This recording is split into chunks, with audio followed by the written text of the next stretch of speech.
Lord, I long to worship. With all that I am, I long to worship you.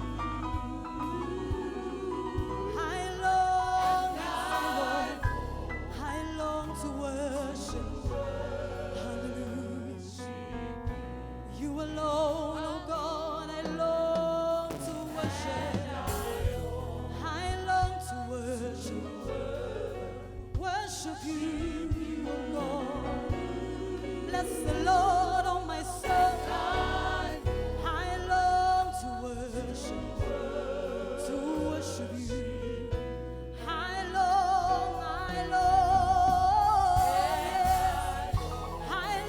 to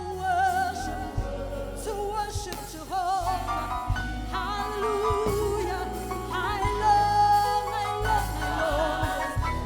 long to worship. Hallelujah, yes. Lord, you alone.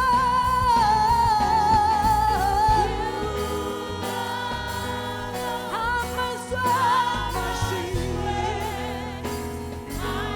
To you alone, oh God. May my spirit lead. Hallelujah. You alone.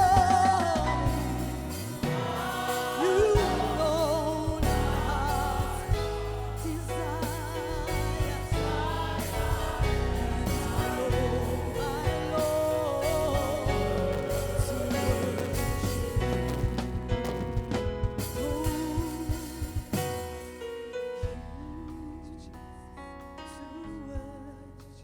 worship you. Lord, I long to worship you. Hallelujah.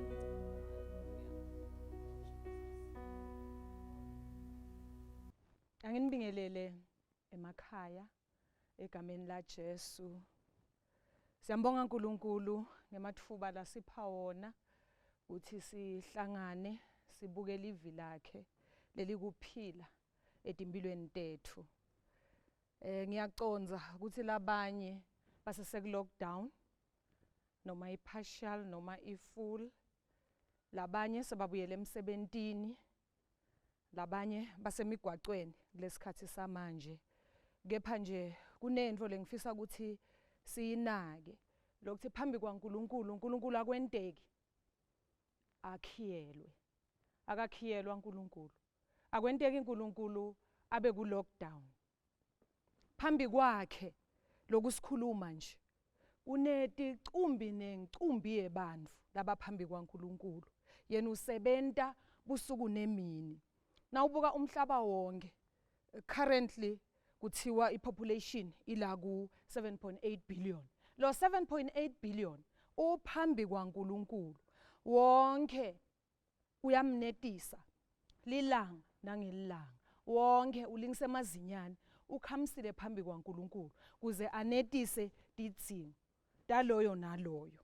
uNkulunkulu ke akadili ngabo 10, akasebenti futhi ngabo 20, akasebenti futhi ngabo 50, akasebenti nangabo 100 nabo 70. Kepha nje yena usebenta ngemhlaba wonke. Divele nje ukhululekile phambi kwaNkulunkulu, wathi kuthi kude lokonakele unemlayeto latawubeka enhlitweni yakho namhlanje. Ngitawuthanda ukuthi sibuke incwadi yaJakobe. Incwadi yaJakobe wokuqala sicale evesini laka 19 size siyofika ku 21. Kufunzeka kanjena, bazalwane bami labathandzekako. Khumbulani naku ngulowo naloyo umuntu akasheshe kuva, ephute ukukhuluma, ephute nekutfukuthela. Ngoba elulaka lwemuntu alukwenti kulunga lokungikona kwemukeleka kuNkulunkulu. Ngakho ke lahlani yonke insila nalokubi lose kukunyenti. Nemukele ngekuthi itfoba livi lelihlanyelwe kini ngoba linemandla ekusinzisa imiphefumulo yenu. Nalo livi lesitalibuka namhlanje na sihloko sethu sithi bhekani kuJesu. Lencwadi lena iphuma kuJakobe, inemiyalo lekufanele yentiwe. Nathi tintfo latibuka ngeliso lemKristu. Kanjalo ke namhlanje kunetintfo lesifisa ukuthi sitibuke ngeliso lemKristu. Uma ubuka tintfo ngeliso lebuKristu kunebuhle lobubonako nakulesikhathi lasihlaselwe khona ngule sifo se-corona.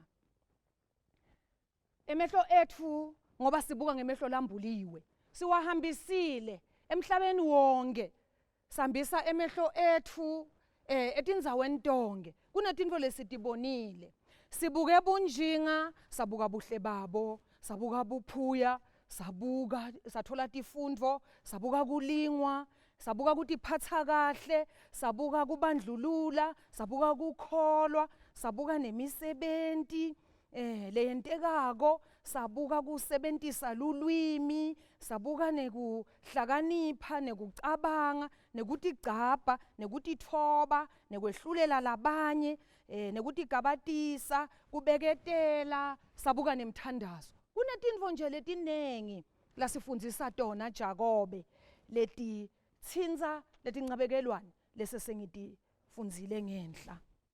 Livesi lokuqala lelikhuluma ngavesi 19 likhuluma ngekuthi kukhona lokufanele kugijime phambili. Uma ngibuka la kuthiwa yindlebe lekufanele igijime phambili. Akafanele umlomo ugijime phambili kuthiwa shesha kuva, shesha lisho ukuthi lalela, lisho ukuthi gijimisa indlebe ibe phambili. Bese ke sekuyalandzela ke kuthiwa ulandzele lilwimi, kulandzele ini kukhuluma, kuthiwa uphute kuphendvula. Nakwendlula lapho bese sekulandzela kwesithathu ke lekufaneleke wona ukuthi kuzabalaze, lokuzabalaza ke lokustrugglishako kutfukuthela. Kuthiwa kutfukuthela akube yintfo yekugcina. Ngani kuverse 20 ngoba uthi kulunga akumili lapho kunekutfukuthela khona. Hawu akumili kani siyahlanyela yini lapha? Uyahlanyela ke uNkulunkulu etimpilweni tethu ufanana njengalo sebenta ingadi egardener. uNkulunkulu ufanana nemuntu losebenta ingadi ahlanyele. Kusho ukuthi thina asivumele loku landscape, asivumele thina lokuhlanyelwa. Kanti thina siyini? Thina siyindlu yaNkulunkulu, simagceke aNkulunkulu, thina siyinsimu yaNkulunkulu, silibala laNkulunkulu, siyipark yaNkulunkulu, singumkhangiso la for i-tourist attraction lapho uNkulunkulu atikhangisa khona. Kulapho ufuna thina sibe ingadi lekhemetelako. Nakusho ukuthi uhlanyele espinach, uhlanyele ilethisi, uhlanyele emakhabishi, ufuna sibe ingadi lekhemetelako. Nakusho ukuthi la ngaphandle ufake timbali, ufake tihlahla, ufuna sibe i-landscape le khemetelako. Lokwentekako ke lilanga nangelilanga na uNkulunkulu uyasuka kulelo langa. Asithi nje uyasuka namhlanje na uNkulunkulu uphethe i-watering can yakhe, uphethe inhlanyelo yakhe, uphethe manyolo, uphethe kumbe lime, uphethe emakhuba, uphethe yonke into. Ushona ensimini atilungiselele athi namhlanje ngiyohlanyela kulunga. Kungako sike sithole nasivuka ekseni sibe nelivi lithi nalikhulunywa ku radio, nalikhulunywa ku TV, nalikhulunywa emaphepheni, nalikhulunywa lapha nalapha. Lihlale uthi uyathi nami ngifunze lelo livi namhle ekseni. Kungoba ngalelo langa uNkulunkulu uvuke wayohlanyela lokho kulunga etimpilweni tethu noma etinhlitweni tethu.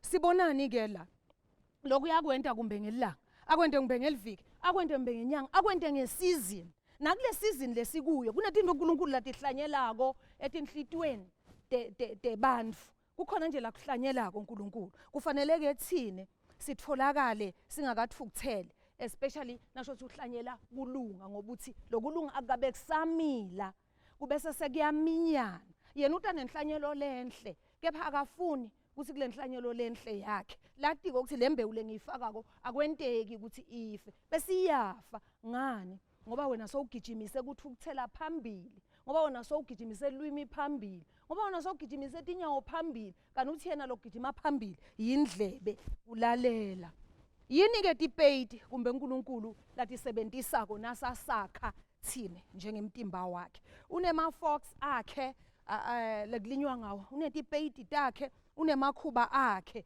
bayafika ke bantwana lokusihleli nje siku lockdown bayafika kuyafundwa bafuna emadata kuyafika bafuna kumbe tingwa bayafika bayareporta bareporta repeatedly abayekeli labanye bayalala bangavuki bavuke late labanye bacitha isikhathi lesinengi kubo ma social media uthini ke uNkulunkulu ngaleyo ndvo leyo namhlanje kunetinto lafuna ukuthi sitifunze thina imvamisa nawenta ilandscape nawuhlobisa ligceke nawuhlobisa libala nawulima engadzini yakho kuba nemigomo kuba nema principles kukhona ireputation kuphinza phinza lo mntwana lokuphinza phinza wakha lokusuka kwentvukuthelo nasho ukuthi esifubeni sakho kuhlala kuthukuthela wakha ukuthi ukhone kuba ngibake ukhone kuba ngibabe ukhone kuba ngisisi lo sakhulile lo mdzala ukhone kulalela usisitela lapho ke lokuphinza phinza tindvo kukhona abanye abatali kumbe lebese bangasatayelanga lokuthi bantwana babe nabo abasati ukuthi umntwana ukhuliswa kanjani abati ukuthi kufanele nawuhlala nema teenagers uwaphatha kanjani nawuhlala netinswane utiphatha kanjani kodwa lokuphinza phinza kunengi lesitakufunza kuko ngani uNkulunkulu wakha ukuthi le reputation iprinciple yokulandscape yokwenta umuntu akhemetele kusuke kususwa lokuthukuthela haleluya uNkulunkulu ufuna ukuthi nakahlanyela lokulunga akhanze ukuthi lokuthukuthela sekusetshentiwe ngako kwakhishwa kwaphela akusoze kwabakhona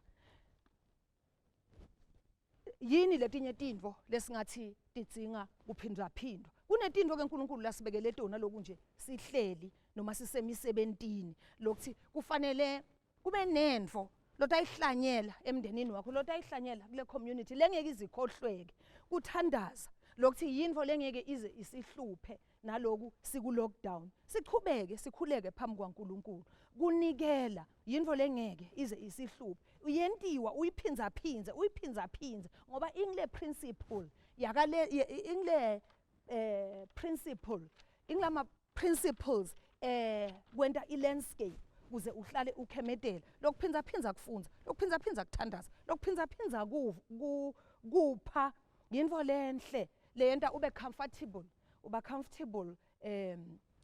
ube familiar ngento ukuthi uyathi nakushona langa vele siyathandaza uyathi nakusa vele siyathandaza siyalifunza nelivi haleluya lokunye lasifundzisa kona uNkulunkulu ngile unity lokuhlangana sibe munye uma ubuka uNkulunkulu usinike amathuba ukuthi sisebenzise bunye ke kunababe kunamake kunemuntu lomusha kunalomncane kunalomdzala kunalongena estageni se-teenager kukhona lose kumbe akhule kakhulu kumbe ungogo noma kunabani but nanihlala nonke kanye unifundzisa ukuthi nalomncane unelivi uyalalelwa nalomdzala unelivi uyalalelwa noma ungakanani uneliphimbo uyalalelwa so uNkulunkulu usiphele lithuba kusasiyisebenzise le principle sisebenzise lo mgomo webunye ngalapfundzisako labheke ukuthi nasibente emakhaya kanjalo nasesibuya nasebandleni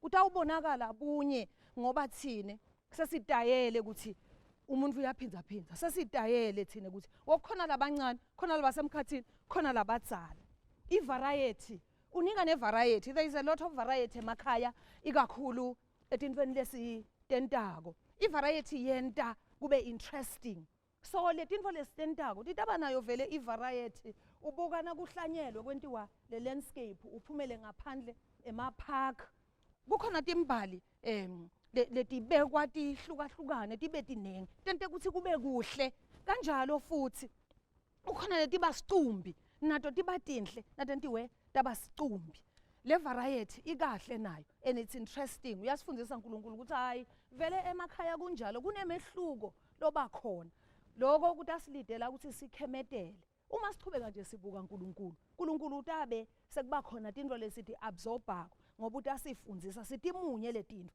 ngito lele tenta lokukhemetela ngito lele tenta lobunye ngito lele tenta le variety tente ukuthi kukhonta kwethu sisemakhaya kube interesting kube ne-emphasis na wenti landscape kunetihlahla lotihlanyela na ungene ema-gateini kunetihlahla lotihlanyela sibe sinye uma sisinye ucreate le focal point wenta lamehlo kuthi nakangena nje umuntu la uqonza ngqo kulesihlahla abone lobuhle baso lesihlahla unjalo ke umtimba waJesu Kristu sisehleli sisemakhaya sibuka Jesu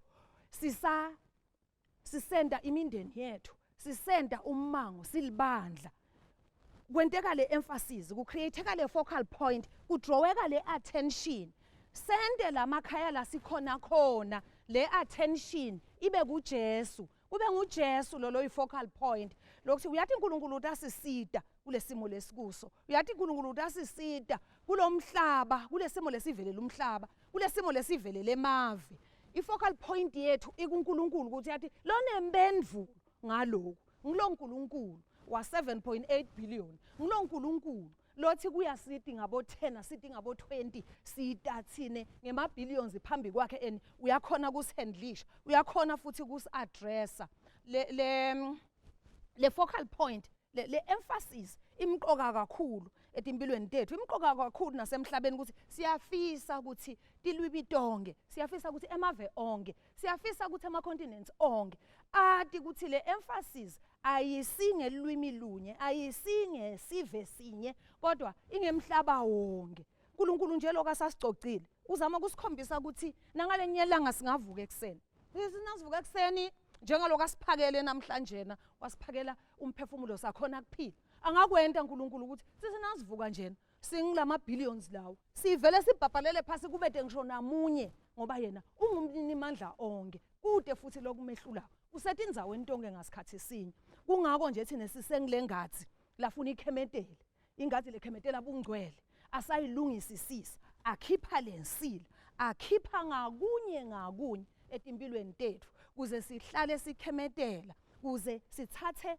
le pattern yakhe sithathe lesithombe sakhe lapha kuleli verse 21 uthi ngako ke lahlani yonke insila nalokubi lo sekukunyenti nemukele ngekutitfoba livi leselihlanyelwe kini ngoba linemandla ekusinzisa imiphefumulo yenu livi lalihlanyela koNkulunkulu kithi lilanga nangelanga linemandla ekusinzisa imiphefumulo yethu livi nje lelihlanyelwa uNkulunkulu lilanga nangelanga linemandla ekusinzisa imiphefumulo yethu uNkulunkulu ke wenta timangaliso nasasinzisa imiphefumulo yethu uma uya encwadzini ya Genesis ufundza chapter 39 usuke kuverse 9 uye ku 15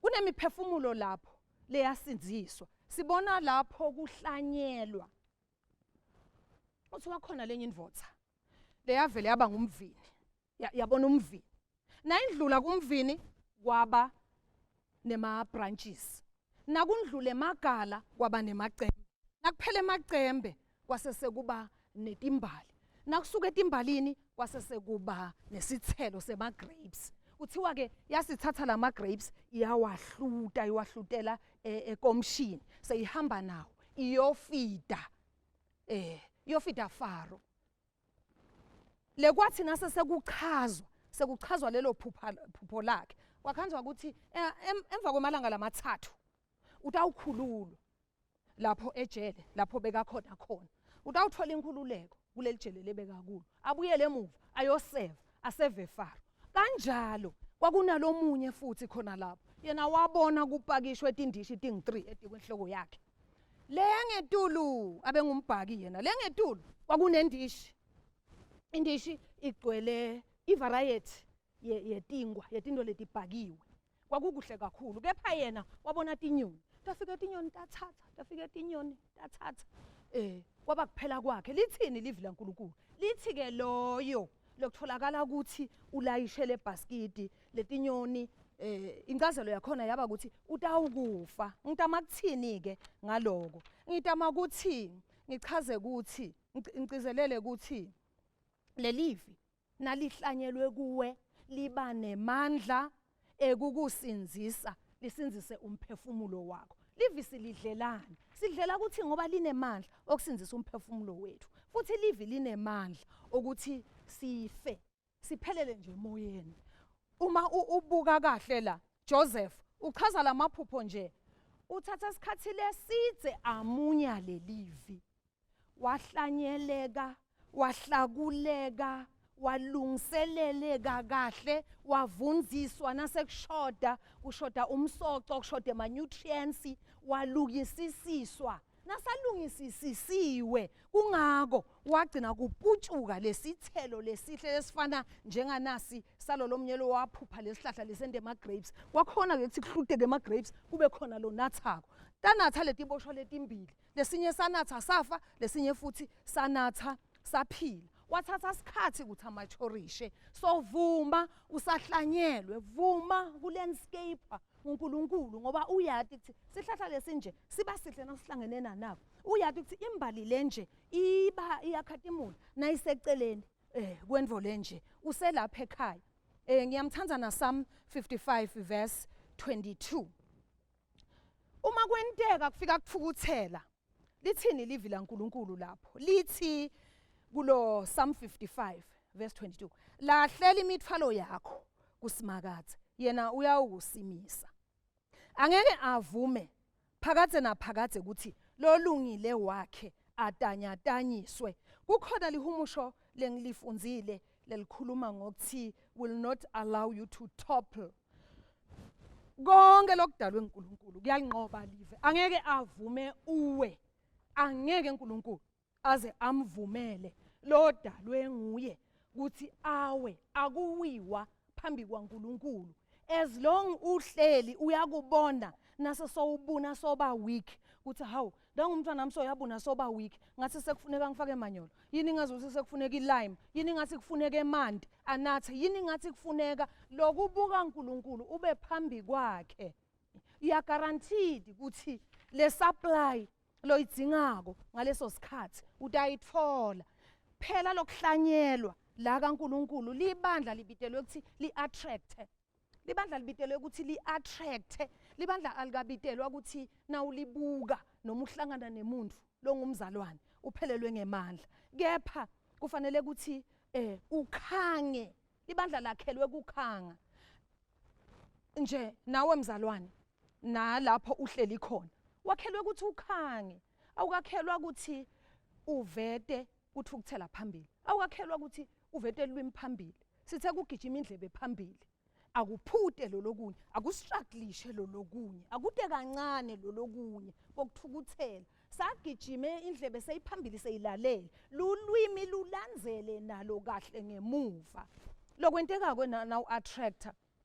Kubade ungavumeli lokuthi lobumunyu le bitterness ikulimate ngoba ilimata wena.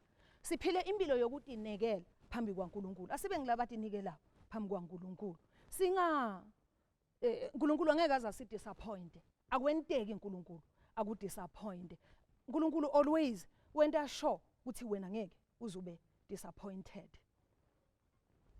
Lesikufisa konje kakhulu ngiloku umunya ukuthi asimunyeni livi laNkulunkulu lisisebente sisachubeka sihlobisa emagcekeni asimakathe. Tintfo lesitizuzako ke la sithe uma livi silimunya uhlanyeleka kulunga. Kulunga ke kusivikelo sethu etifubeni tethu.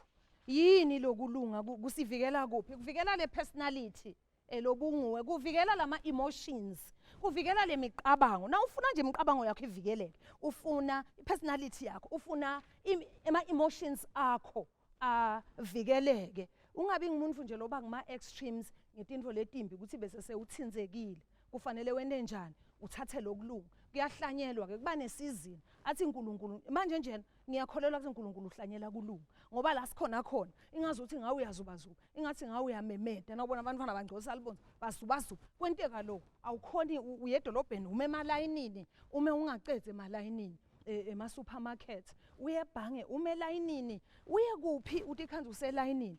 uNkulunkulu wena njani? Ufuna kubona ukuthi sithukuthela kangakanani. Okay? So kulunga ke kuyahlanyeleka. Bese se number 2 sekuba nekokuqala elistini, first on any list. Kuthiwa into yokuqala ku list noma ngabe ngiyiphi kuba luthando. Matthew 22 verse 36. Ufunzeka kanjena mfundisi, ngomuphi umyalo lomkhulu emthethweni seyiyonke? Verse 37 uthi Jesu wathi kuye, uboyithanzi inkosi uNkulunkulu wakho ngayo yonke inhlitiyo yakho, nangawo wonke umphefumulo wakho, nangayo yonke ingqondo yakho. Ufika kanjani ke kuletinvo leti ukuthi usebenzisa inhlitiyo yakho yonke?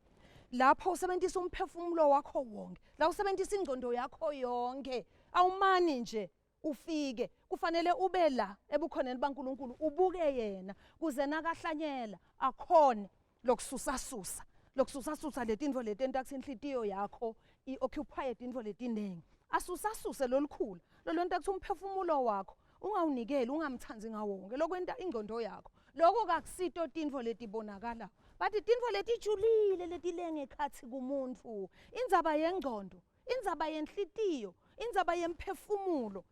Nisahleli nje la nilalela nibukela lokufundiswako. Kude lo wati ukuthi yini legijimako engqondweni yemuntu. Kude lo wati ukuthi yini lokwentekako enhlitweni. Kude lo wati ukuthi yini lokwentekako emphefumulweni. uNkulunkulu ubuka letinto letilenge khathi lelefihlakele enkuze ukhemetele la ngaphandle ube kahle ngekwestandard saNkulunkulu. Kungabi nje kulunga lokungamukeleki phambi kwaNkulunkulu, kodwa uthi kunekulunga lokumukeleka kophambi kwakhe lokuvetwa yini kuhlanyelwa kwelivi. So kokuqala lokhu sisahleli asekuhlanyeleke kulunga enhlitweni tethu kutoba sivikelo sethu, asekuhlanyeleke nakulokuba kokuqala kulist lokulithando lwaNkulunkulu. Kunabo odzadze labang2 iBhayibheli lisifundisa ngabo, lebe bathanza uNkulunkulu, boMary naMartha bebamthanza uNkulunkulu kakhulu. Kunetinto lebekuhlanyelwe kubo. Basamthanza ke lo munye ukhombisa alithando kuJesu ngoba vele uyamthanza. Uthi ngidakuphekela, ubhizi uyapheka. Wenta sho ukuthi phela ngoba nginanasi sivakashi, fanele sidle. Bese sekuba khona lo munye wesibili. Yena wavele nje wahlala phansi, walalela. Ngani kunetinto uNkulunkulu latihlanyelako kumuntu. Wathi uNkulunkulu nakuke kukholwa sibili. Lokhu kokuhlala phansi ulalele kimi kwaba ngiloku umukelekako phambi kwaNkulunkulu. Kunetinto lesitentayo ngalesinye isikhathi siphithitele, sibe busy ngekudla, sibe busy ngalokwa nalokwa, kani sikhathi sokuhlala phansi silalele ukuthi uNkulunkulu uthini etimpilweni tethu. So nje ngiyabathanza labo sisi baseBethany lababili nabo labe bathanza uNkulunkulu, ba demonstrate uthando phambi kwaNkulunkulu ngetindlela letahlukahlukene. Kepha uNkulunkulu wathi lokuhlala phansi nilalele ngiko kanye ke lengithi mina luthando lolo kimi. Lokunye kwesithathu lekufanele uNkulunkulu akuhlanyele, kuhlanyelwa kwekuthula etimpilweni tethu. Na uya ku Philippians 4 verse 6 ufunzeka kanjena uthi ningakhathateki ngalutho, kepha kuko konke ticelo tenu atatiwe nguNkulunkulu ngekukhuleka nekunxusa kanye nekubonga.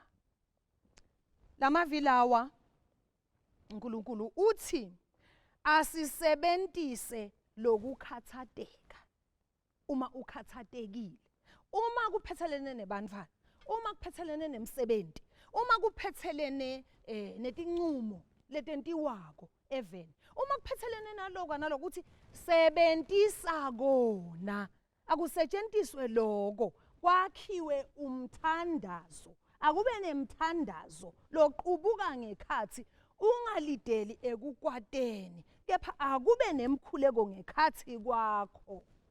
Lo mkhuleko utawube sowuletha ini? Utawuletha inguquko.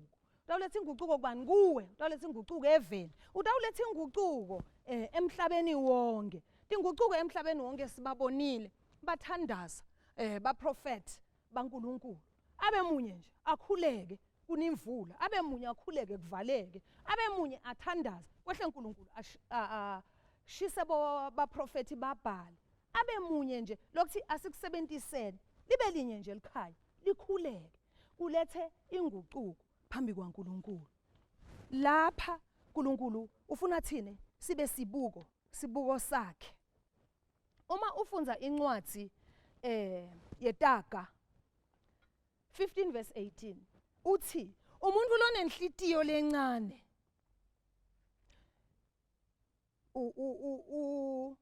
ususa luthuthuva, kodwa umuntu lobeketelako uletha kuthula lapho kunembango khona, lapho kunembango khona, lapho kubangwa khona. Umuntu lonenhlitiyo lencane ususa luthuthuva, kodwa umuntu lobeketelako lokuthi kunetinto latihlanyela kuNkulunkulu etimpilweni tethu, lokuthula lokulethwa yini ngumuntu lobeketelako. Angimane nje kwenteke kubeketela ngalanga linye. Uyati lo ngimake lofikile emshadweni amncane, waqhubeka wakhula, uya wathi ema stages nema levels okubeketela ukuthi ahamba azafikele, kodwa egcineni kuthiwa ke lokho kusita ngani ke kuletha kuthula. Noma ngabe kunembango kodwa bese sekuba nekuthula. Ngani? Ngoba kunemuntu lokhonako lowahlanyelwa ukuthi uyakhona naye uhlanyela ipeace. Haleluya. Lengushoko nje bazalwane namhlanje ngilokuthi lapho sikhona khona asibukeni sibuke Jesu, ngoba Jesu uthi asiholele ekuphileni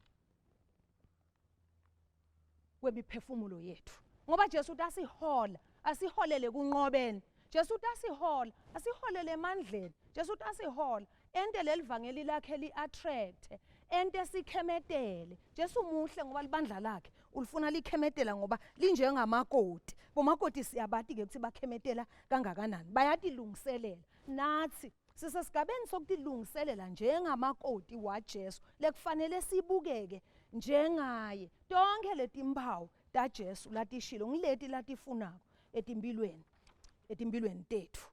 Siyambonga kakhulu uNkulunkulu nangalamavi lese siwafunzile namhlanje. Ngiyakholelwa kakhulu ukuthi wena umsebenzi lomkhulu enhlitweni yaloyo naloyo. Ngiloyo utati vela sensimini yasimakathi, asemagcekeni asimakathi, alungisisiswa, afakwa ilime, afakwa amanyolo, afakwa lawo ma-nutrients lafunekako, nemanti, kungena nemanti lenele latawumenta abe muhle, limente aqhakaze. Simbonga kakhulu ukuthi sitawuqhubeka siphile emakhaya, sitawuqhubeka sihlale, sitawuqhubeka sisusi enga etimpilweni tethu kuze uNkulunkulu kube netinto latihlanyelako. Akanandzaba ke uNkulunkulu noma ngabe kuneliphonjwana lolincane lolimemetako, kwake kwaba njalo vele nangaphambilini kwabekwa titulo letahlukahlukene. Nguloyo wathatha sakhe naNkulunkulu beka khona lapho. Ungasho ukuthi hawu mina ngimbukile uNkulunkulu kodwa kuvela lokhu, hayi, beka khona uNkulunkulu lapha kuDaniel 7 usuke kuverse 9 kuthi watabekwa letitulo letahlukahlukene. Sasikhona nalesi saNkulunkulu, sabekwa emkhathini lesi salophilako, nalophila phakathi naphakathi, wahlala naye kusakhe. Yena bekahlukile ngoba kuthiwa imbatho takhe tatimhlophe njengangcocwane, tinwele tenhloko yakhe tatimhlophe njengeboya betifo, sihlalo sakhe sebukhosi sasivuthe emalangabi, demasondo aso onke abelavuke emalangabi. Kwakugeleta umfula wemlilo, siyalusawo sicubuka embi kwakhe, kepha kukhona nje lapha kuvesi 11 kwase sekuba khona lo hlokomako ngemavi ekutigabadisa khona lapho njena kodwa uNkulunkulu bekakhona lengisho ukuthi whatever happens empilweni asibukeni nje Jesu ngoba uyimpendulo yokuphila kwethu. Ngiyaqela sithandaze. Moya ongcwele siyabonga egameni la Jesu sikhathi lesihle lesibe naso nalomndeni, lesihle lesibe naso nalomake nalobabe nalomthulu omusha nalabantwana. Sibonga nje ukuthi wena ukhona, usababuka bamagceke akho, usababuka bayinsimu yakho. Namhlanje naNkosi kukhona lokuhlanyela etimpilweni tabo lokuthi abantu baphile ingunaphakade. Sibonga Nkosi umsebenzi lomkhulu lo wentaba kuleti impilo uthi wena ngeke uzubajabulisa. Livi lakho lelikhulunyiwe namhlanje ndawuchubeka liphilise ipersonality yabo, liphilise ama-emotions abo, liphilise ingqondo yabo, uhlangabetane netidzingo tabo. Chubeke Nkosi ubondle ngelivi lakho babe ngilabondlekile bafanele netihlahla letihlanyelwe emagcekeni kaSimakade bathele tithelo ngesikhathi. Siyamukela nje Nkosi kunqoba kwaleli khaya, kunqoba kwalomzalwane, kunqoba etimeni letahlukahlukene letimnanzi naletibuhlungu labahlangabetana nato. Alithunyiswe Nkosi ligama lakho. Bongwa namhlanje njengaNkulunkulu losetindzaweni tonke ngasikhathi esinye, njengaNkulunkulu longekho ku-lockdown kodwa losibuthise njengetimvu kuleli dlelo lakho, losibuthisile kulensimu yakho, kulengadi buthisile wena Nkosi. Sibonga nje ukuthi uyasifida lilanga nangelanga ngelivi lakho lelikuphila, yasilungiselela njengamakoti kuthi ekugcineni kwako konke sitawukhemetela ingadimulo yakho, sibe sihlwithwa sithathwa siye ezulwini singilabo labalungile uhlangana nawe egameni lika Jesu siyabonga. Amen. Thank you for connecting with us once more. We believe you have been blessed by the word. Church, you are encouraged to connect with us via WhatsApp for the latest church updates and words of encouragement from our pastor. We have also created online giving platforms to make it easy for all of us to continue supporting the work of the church. Details are on your screens. Let us continue to pray for our church, country, and global community. Please keep safe and adhere to the advice given by the Ministry of Health and WHO. Do join us next time. God bless you and your family. Amen.